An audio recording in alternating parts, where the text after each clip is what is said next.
तो चुनाव यात्रा आवाज की पहुंची थी पश्चिमी उत्तर प्रदेश में, जिसको गन्ना क्षेत्र कहते हैं, और बहुत तगड़ी वोटिंग वहां पे होती है क्योंकि पोलराइजेशन भी वहां जबरदस्त होता है। तो हमारे जो दिल्ली के इकोनॉमिक पॉलिसी एडिटर लक्ष्मण राय हैं, वो हाल ही में लौटे हैं।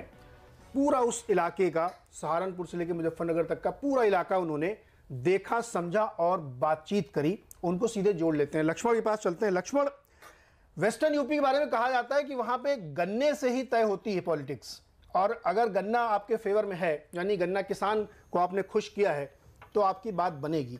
आप वहां गए, मैंने सुना आपने वहां बहुत गन्ने का रस पिया, गुड़ खाया, तो उसकी मिठास कैसी है वहां पे? मुझे लगता है मिठास काफ़ी अच्छी है। मिठास इस मायने में अच्छी है क्योंकि हो सकता है मोदी सरकार के लिए मिठास ज़्यादा कारगर साबित हो। और चूंकि आपने नीरज जी दो बातें कही हमसे बात करने से पहले कि गन्ना बेल्ट है और दूसरा पोलराइजेशन, ये दोनों चीज़ें मुझे वहाँ पर दिखी। मैं 4 लोकसभा क्षेत्रों का दौरा किया, वहाँ पे सहारनपुर, मुजफ्फरनगर, बागपत, कैराना।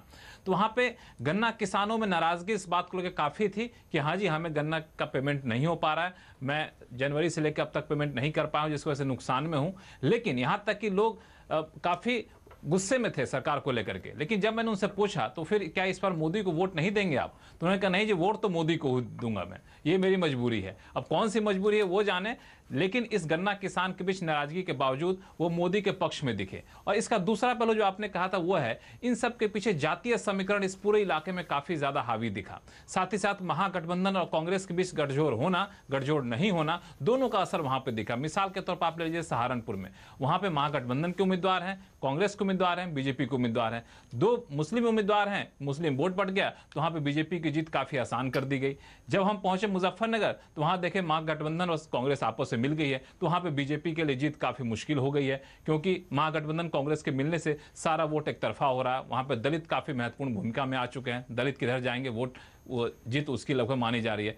कैराना गया तो वहां भी गन्ना किसान काफी ज्यादा नाराज थे, लेकिन जब वोट देने की बारी आई तो कहे कि वोट तो हम मोदी को देंगे। हाँ, थोड़ी सी नाराजगी दिखी कैराना में क्योंकि वहां पे बीजेपी ने अपना उम्मीदवार बदल दिया था।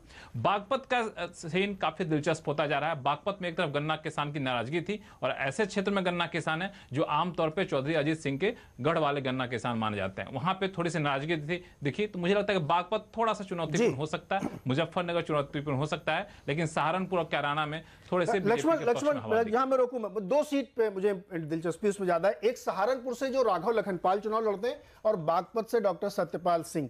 ये 2 सीटें वहां हाई प्रोफाइल इसलिए क्योंकि सहारनपुर में बहुत पोलराइजेशन है, बहुत बयान वहां पे दिए गए थे, और बागपत में चूंकि इस बार खुद चौधरी खानदान से खड़े हैं, वहां की तस्वीर साफ हो रही है या वहां पे अभी डोलडम? क्योंकि आप कह रहे हैं सहारनपुर में 2 उम्मीदवार खड़े मुस्लिम, इसलिए वोट बट रहा है, लेकिन यह ध्यान रखना चाहिए कि वो बेल्ट में बहुतायत उन लोगों की है।